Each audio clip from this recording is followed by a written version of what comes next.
तो समीर, आने वाले मार्केट का व्यू लेते हैं। 3 भाग में मैं डिवाइड करता हूँ, short term, medium term, long term. Short term यानी 6 महीना, मीडियम टर्म 1 से 3 साल और लॉन्ग टर्म 3 से 5 साल और even more than that.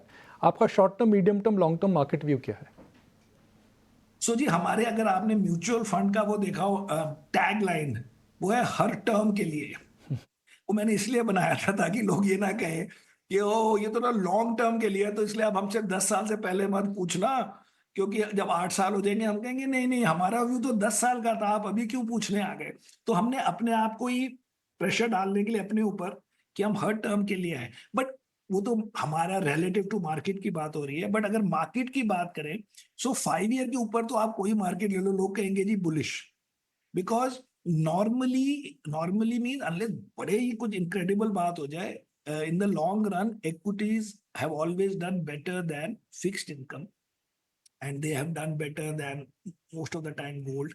But gold को छोड़ो, सो एक्विटीज का गेम ही यही है कि लॉन्ग टर्म में वो फिक्स्ड इनकम रिटर्न से, मतलब इंडिया का जैसे फिक्स्ड इनकम रिटर्न गिना जाएगा 10 ईयर गवर्नमेंट बॉन्ड, तो उससे आप 5 4 6% ज्यादा कमाएंगे। ये हिस्ट्री है इंडिया की नहीं, हर कंट्री की, nearly every long term period. इसलिए वो छोड़िए बुलिश।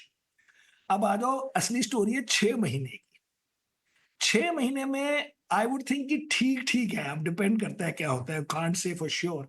बट ऐसा भी कोई लॉजिक नहीं है कि बड़ी मार्केट गिर जाएगी, बिकॉज उसके लिए या तो हमारे इंडिया का कोई रीजन नजर आए, या ग्लोब में बड़ा क्राइसिस हो रहा हो और हम उसको रिएक्ट नहीं कर रहे पहले दिन, लेकिन हम कहें ये बच नहीं सकते। जैसे मेरे से गलती 2008 में यही हुई कि मार्केट यूएस की गिर रही थी, हमने कहा नहीं जी हमारे जो बैंक्स हैं उनको तो लीमन ब्रदर्स से कोई एक्सपोजर नहीं है, उनको तो कोई डेरिवेटिव लॉस नहीं है, उनके पास तो वो मॉर्गेजेस नहीं है, ये नहीं है, तो हमें क्या मतलब है। और उस साल एचडीएफसी बैंक की अर्निंग ग्रोथ थी कोई 32% आई थिंक, एंड उसका स्टॉक प्राइस गिरा था 50% रुपीज में, और डॉलर में और भी गिरा होगा।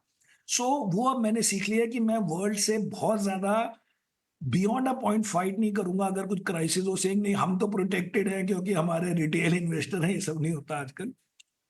बट अभी क्योंकि वो रीजन नहीं है कोई, तो इसलिए अब हम करें ठीक है, let's see how it is. हमने अपना नेट थोड़ा कम कर लिया, एक थोड़ा हमने वहां पे लॉन्ग ओनली फंड में लार्ज कैप बढ़ा दिया, थोड़ा high risk high valuation high momentum को और कम कर दिया। अब से ज्यादा तो we will react when it happens, proact करना बड़ा मुश्किल है, प्रीएम्प्ट करना बड़ा मुश्किल है। जनवरी और अभी अगर आपके पोर्टफोलियो की बात करें तो टॉप 5 होल्डिंग्स आपकी सेम है?